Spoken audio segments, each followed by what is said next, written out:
All right, so old Anna and old Elsa are barreling through there, the old face app there. We are talking, hello Collider Live peeps. If you're watching this video, you're looking at the Collider Live channel. We went to the Disney Plus and we saw the whole panel. Now, if you want to see a breakdown of the entire thing, go on over to the main channel. Perri just hosted the hell out of that thing and we just covered everything.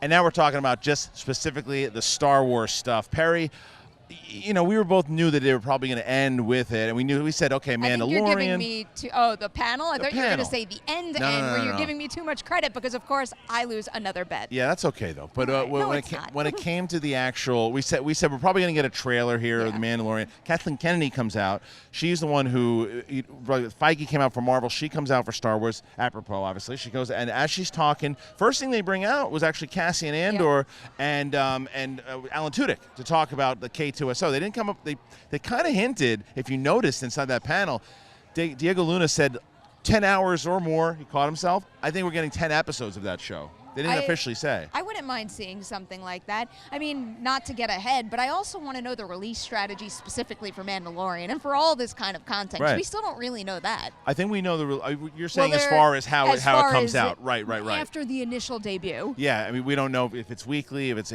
I think that what they said at one point, I think they said they were going to drop like two and then it was week. 2 episodes on November 12th. Might be wrong, but either way.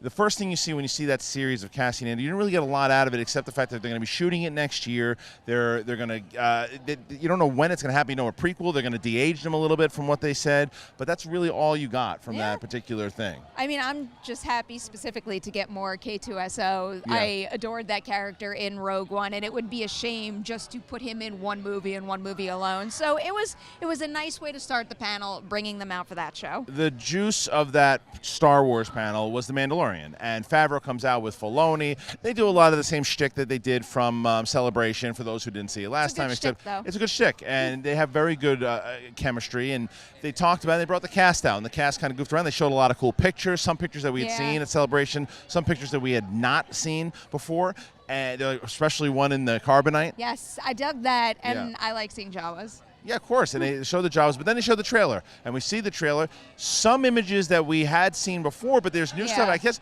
really showing that tone, the darkness. This is a darker series, and it's more for like this, I think, like 16 and up than it is like 16 and younger for a lot of the other Star Wars stuff. This seemed like a scene setting and an atmosphere setting piece more so than anything, and I think the one word I would use to describe the overall vibe of it is dangerous. It felt like a very dangerous and threatening piece that really just shows you the kind of intensity that they might want to hit with a series like this. Yeah, so everyone got excited for that, and it's coming out November 12th with a lot of the other stuff that's coming out.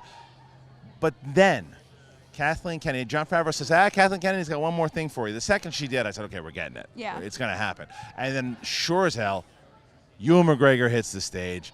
We know that Obi-Wan, they showed a picture of Obi-Wan, but he says to Kathleen Kennedy, I could finally, after everyone asking me, just ask me this one time, am I playing Obi-Wan again? She asks him, and he says yes. And the room erupted, as everyone should after all this time. It's nice to get an official confirmation because we were even talking about it before. Even when a trade confirms something, we've had many times in the very recent past where a trade announces something, we take it as fact, and then it never happened. With Obi-Wan, that happened. Having him on that stage next to Kathleen Kennedy, making that announcement to a big theater of 6,000 people, that felt different. I feel like this is actually the real deal. And it's about time. Yes, because you're absolutely right.